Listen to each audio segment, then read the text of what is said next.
ಮಹಾಗಣಪತಿ ಕೃಷಿ ಕನ್ನಡ ಯೂಟ್ಯೂಬ್ ಚಾನಲ್ದಲ್ಲಿ ಎಲ್ಲ ರೈತ ಬಾಂಧವರಿಗೆ ಸ್ವಾಗತ ಸುಸ್ವಾಗತ.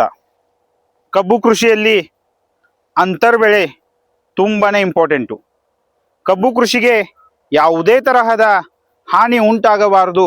ಇಂತಹ ಅಂತರ್ಬೆಳೆಯನ್ನು ತಾವು ಕಬ್ಬು ಕೃಷಿಯಲ್ಲಿ ಮಾಡಬೇಕು.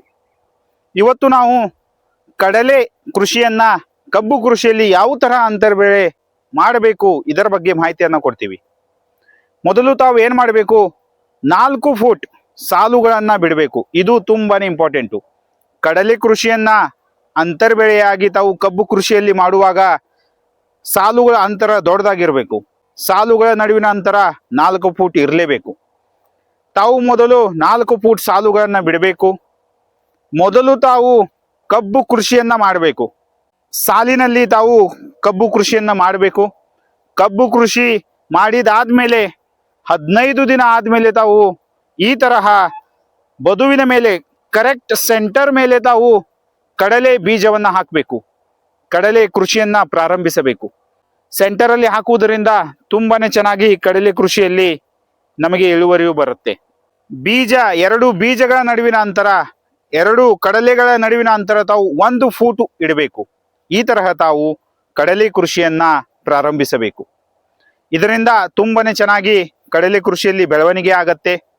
ಹಾಗೂ ಕಡಲೆ ಕೃಷಿಯಿಂದ ನೈಟ್ರೋಜನ್ ಫಿಕ್ಸೇಷನ್ ಆಗತ್ತೆ ನಮ್ಮ ಮಣ್ಣಿನಲ್ಲಿ.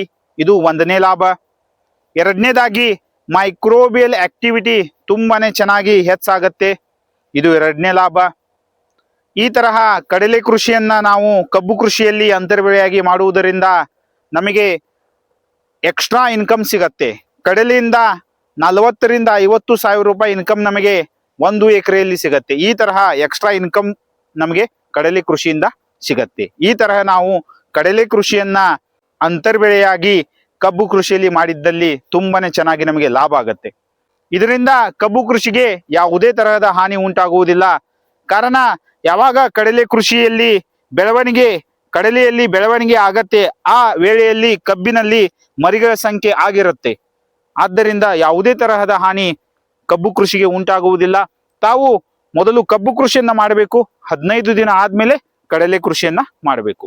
ಇದರಿಂದ ಯಾವುದೇ ಸೈಡ್ ಇಫೆಕ್ಟು ಕಬ್ಬಿನ ಮೇಲೆ ಆಗುವುದಿಲ್ಲ. ಈಗ ಭೇಟಿಯಾಗೋಣ ನೆಕ್ಸ್ಟ್ ವಿಡಿಯೋದಲ್ಲಿ. Thank you. ಧನ್ಯವಾದಗಳು.